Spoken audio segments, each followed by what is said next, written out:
friends, in this video today we are going to see the teardown of Redmi Note 5 mobile phone. Let's get into the video.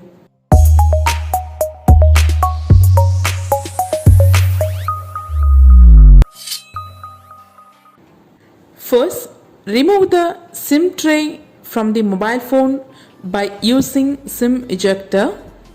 Then, remove the back case from the mobile.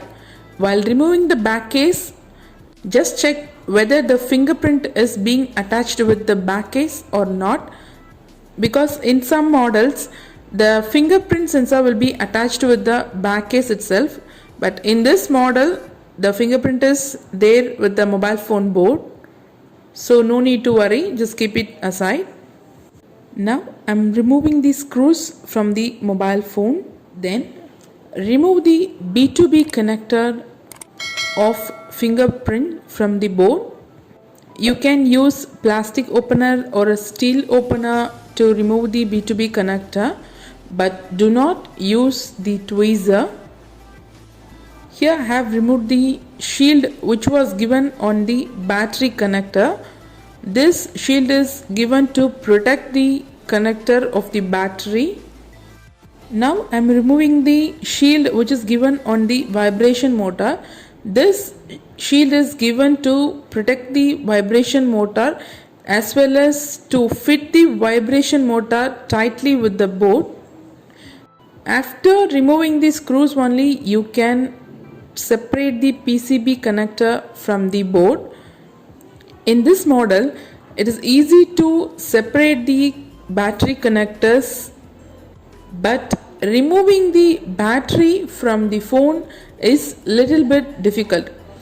There may come some circumstance to you to remove the battery from the phone, like charging problem in a battery or in any other fault in battery or problem in display. For this problem you have to remove the battery, because the strip of the display will comes under the battery only. So if there is any problem in display means obviously you have to remove the battery to work with the display compliance, like touch replacement or display replacement, whatever it is. These kind of lithium polymer batteries must be removed without any damage. We'll show you how to remove the battery without any damage in this video. Now I have removed all the screws from the phone. Then I am disconnecting the B2B off battery connector. Next I am disconnecting the strip which comes from main board to subboard. This strip given under the battery only. Then I am removing the display strip. If there is any loose connection in this strip means display won't turn on. Now I have removed all the strips connected with the battery. Now it's easy to remove the PCB board from the mobile, but still there is a connection of an antenna. So I'm going to remove the antenna cable. While removing the antenna cable, do it carefully. That's it. Now the PCB board is separated from the mobile phone. This is the front view of the PCB board and this is the back view of the PCB board. Here you can see the ICs are being covered with the heatsink metal. These are the cameras, and here this is the selfie camera, and this is the provision given for SIM tray. Here you can see the heat sinks. It is given in a removable type only, so you want to remove it, it means you can use the tweezer to open the heat sink. This is the heat sink given for the processor. In this mobile phone they have used Qualcomm Snapdragon processor. To protect the ICs from heating, the cooling paste will be applied in a heat sink. Now we can replace it. So in this mobile phone the heat sinks are given in easily removable type only. Now we can keep the board aside. Next, I'm going to remove the speaker.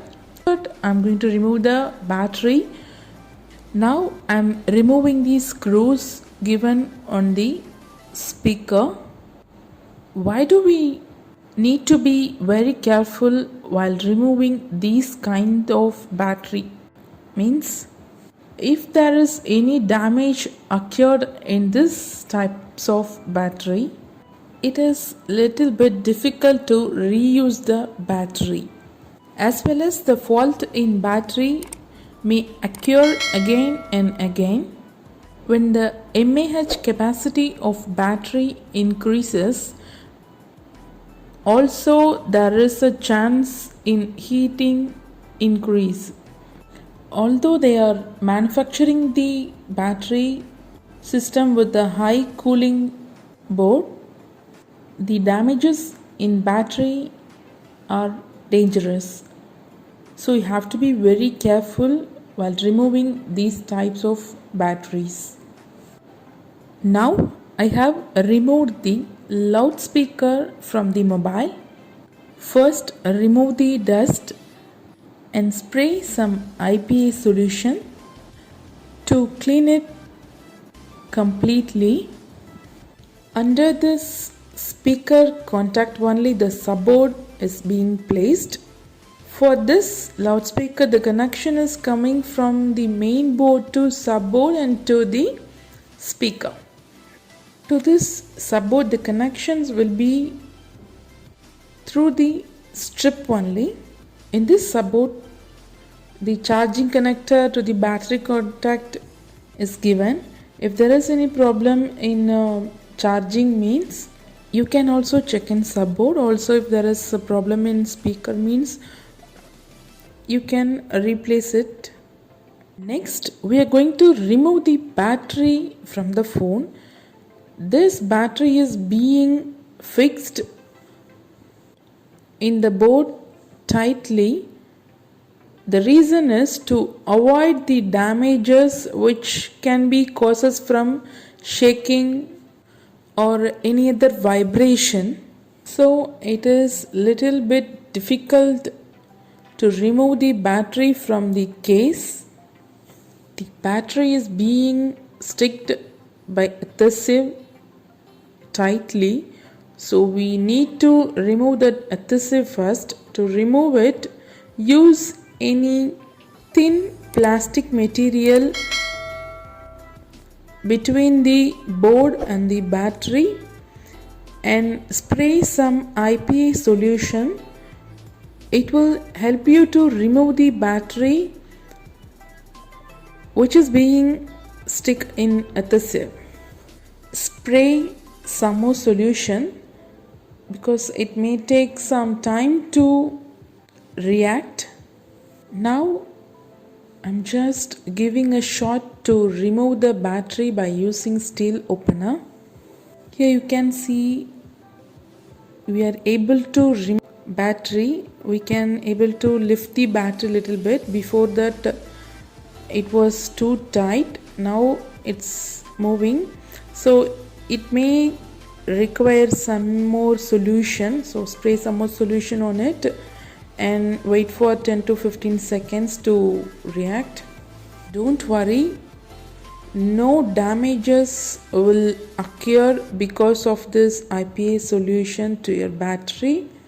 So don't bother about spraying the IPA solution. Now you can see the plastic film is going between the battery and the case easily.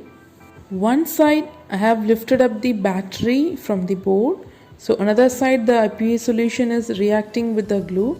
So pull it slowly and slowly. Do not bend the battery while removing. Keep it straight and pull it slowly. Now it's done. We have removed the battery without any damage. At the bottom of the battery the stickers are given, so remove that carefully. There is no damage in battery connector strip also.